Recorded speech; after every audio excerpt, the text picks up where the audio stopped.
Hi, dudes. Thank you for returning to my channel.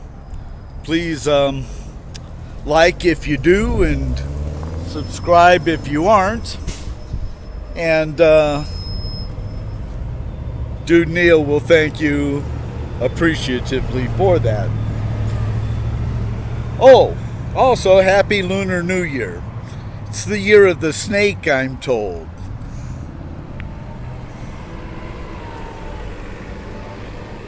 I don't see any. We'll assume it's safe. But this is Colorado.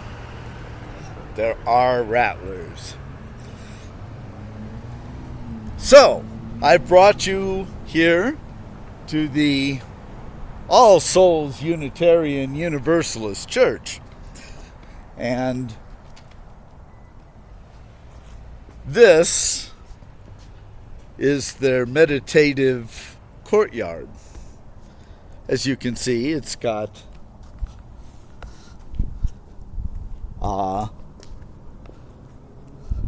memories of past congregant members.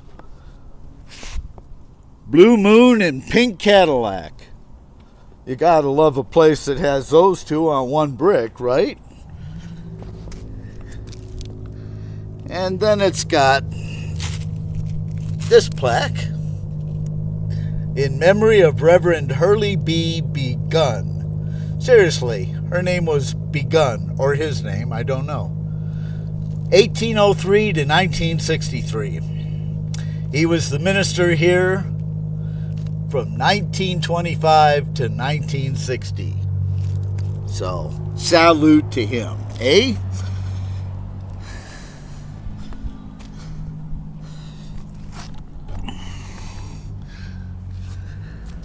Let me set down my camera and tell you why we're here. Of course, there's a beverage.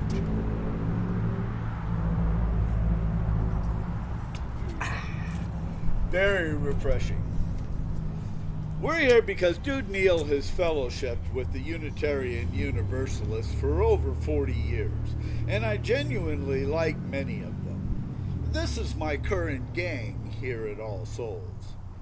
During my activist days, the Laguna and Long Beach churches supplied information for upcoming protests and held interesting group discussions. That was approaching Desert Storm, and like now, I was single, so groups were helpful. Sadly, I was not quite as aware of myself back then, and didn't attend the right groups. So I didn't find what I was looking for. Sorry, you two. All Souls here in Colorado Springs is as much fun for me as Long Beach's was, but Reverend Ron Ferris is the reason. Him and an independent segment of the congregation who I particularly like. I am actually glimpsing a spiritual love for everyone.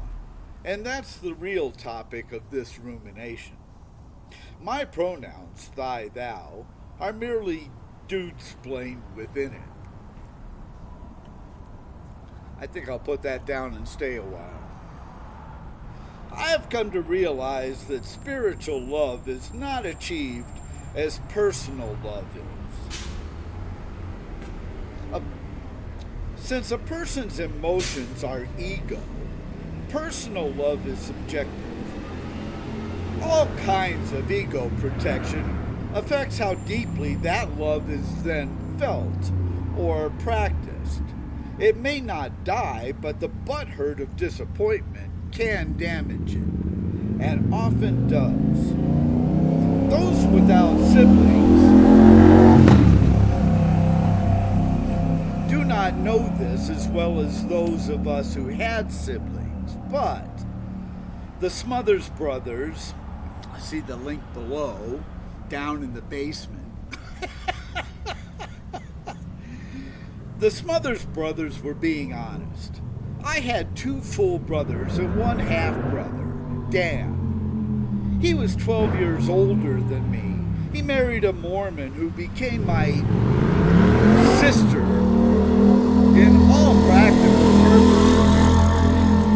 was a lovely, lovely woman and got me through my 20s. And she served as a surrogate. He served as a surrogate father when mine died when I was 14. My half-twin brother, even schizophrenic, Larry, was of greater delight than my younger one. He jaded me.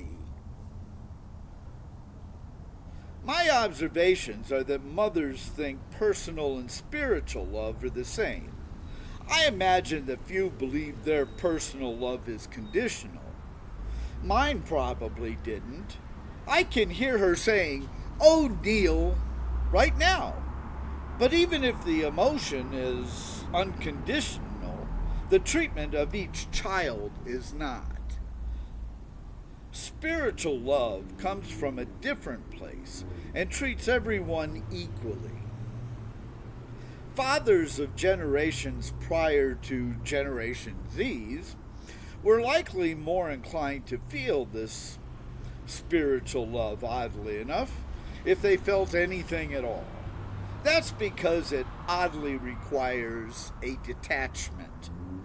Males required a great deal of detachment to provide for the family, so we're more practiced at detaching. Females are finding out about it in modern society, but heavily resented males for this ability of ours at the time. They called us cold. They said we were cold.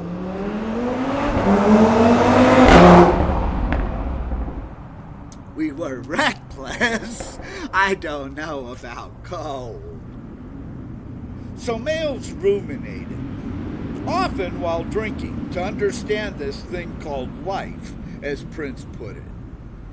Since male love is less physically attached. Oh, the fire department is going by. This place is on fire.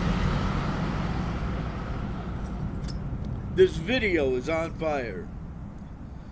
So as I was saying, since male love is less physically attached, it is, I'm guessing, more spiritual in origin. Spiritual love comes from the ozone of our electron's membrane. It is a vulnerability between Tao and our vibration, or conscious. It might even be a remnant from an earlier experience. For that, see Toe 3, I believe it was. It can even express itself physically, however. Females can certainly grasp this sensation as well. It's just that many don't seem to look beyond the motherhood type of love. They don't know of it, so they don't seek it. In fact, reaction to my remedy of detachment is met with derision because it's viewed as disconcern for their grandchildren's well-being, or their child's well-being even. It is no such thing. This may indicate why the feminine are bigger seekers of spirituality, however. We create a story to seek what we are missing. Women love and need the communal assistance with children, so community feels like spiritual love. And I think they stop there. Male detachment from others in order to compete and provide changed male perspective, though. It made us seek the source of our emotion intellectually, somewhat mindfully, or become angry about it if we didn't. Vulnerability is not a helpful trait for competition, so we didn't develop it. So many would ruminate rather than lash out. Some found their detachment hints at another love, and followed that thread. It enables a forgiveness of all humanity for everything we believe humans have ever done, and likely always will do. Human wheels spin round and round. Then letting go of our judgments, which is pure ego over Zen, and how it should play out for us. while the clock keeps the pace. Why am I not at Taylor Swift's level of entertainment and money?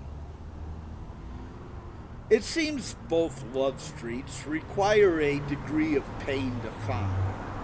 Many who search for one might even think they found it. That's not for Dude Neil to know or judge, which I try not to do.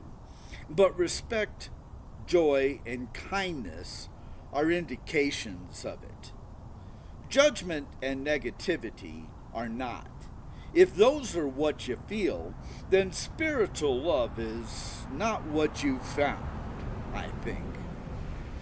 I am just now glimpsing this idea of spiritual love, but look forward to further developing it. I meditated on it because the word love feels like a human contrivance for me. So I resist it. Is it even a true emotion, or is it just a special kind of attachment? I don't know. So far, I'm feeling it's the manifestation of Tao's peace. We feel the representation of it when experiencing bliss. I am doing that by recreating a print of time when I was 4. Just before Jack began jading me and responding to that provocation. Bliss positively powers our magnetic energy and changes yin-yang development.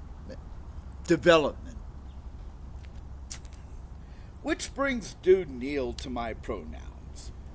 Yes, that is part of this. You seem to be digging in on these, so I must examine mine. Why not he, him? I feel he, him indicates gender, which conveys a role, so is not society's business.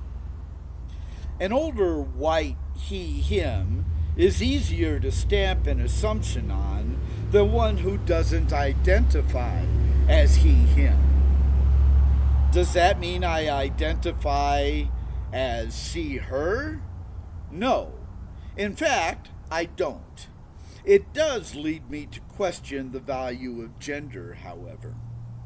A pronoun's only real purpose is for reference to subject, so I reject the social argument of gendering me.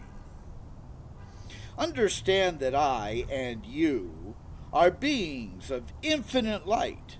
We exist as a wave caught in a temporary quantum experience. If I am creating a story to explain particle data, then I am my deity. I am he as you are he, and you are me, and we are all together. This means Spinoza was correct about the nature of other life forms around us. They are part of my creation, so they are me. Suddenly, I am the walrus, goo goo gajoob. After all these years, I finally understand that song. So thy thou seems appropriate to me. I really don't care if that seems insensitive to society or justice or an individual's identity, as I've been told. That is not Dude Neil's ego issue. I am called itself thy thou. So there's a citation for y'all. I suggest objectors to this meditate, especially to my link playlist. Awakening souls get us deeply relaxed and flows into the next one for our mind. That flows into the third for boundaries and global consciousness. So my UU church seemed appropriate. I assure you, a chilled experience if you do those meditations. So have a beverage nearby.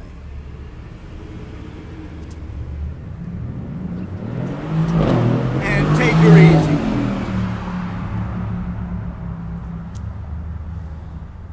The love I suddenly glimpse might need development somewhere other than all souls. I don't know. UUs are not usually the most conducive to spiritual matters, and I no longer prioritize social justice. Peace is found only within, and the moment while and in the moment. While social justice is all about a feared future.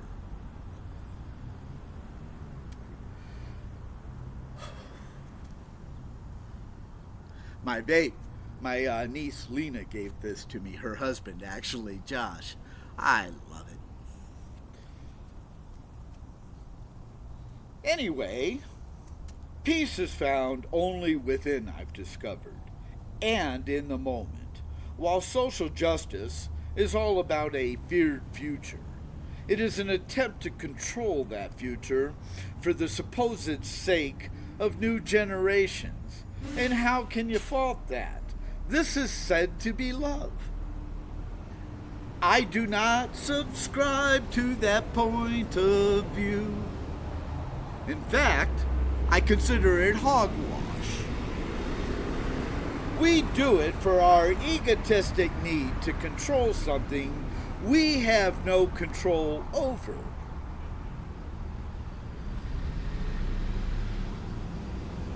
This causes anxiety and neurosis, which prevents peace. So stop it! Possibly I'll create a Dudas chapter on Meetup. Sky's the limit these days, so anything can happen. If we can't find peace outside ourselves, then looking for it out there is unlikely to produce taking it easy. We might be content, but that's not peace. It's settling for something that feels like peace, but is still a hoax. I choose to feel real peace if I can, and communicate what I find and how I find it. Dude Neil is no longer into lost causes, and humanity, it seems to me, is a lost cause. Sorry, prove me wrong. I wish only to relate what I find. Is that not what a sage does, after all? You do with it what you will. As to the indignities of detachments from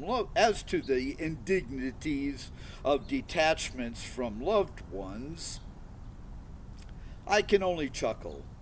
Such ego, everywhere you turn. It is their future we must detach from, not them. That future, if it occurs, will be formed by the love we created in them. My crusade is over. I am an old man and a fool, sometimes on a hill. And that is my rumination about my pronouns. I hope you find it instructful or at least entertaining. I do these because Dude Neil loves you. I see the light in you, and I believe in you. Truly, that's not just whistling Dixie. Peace, wellness, good luck in these years.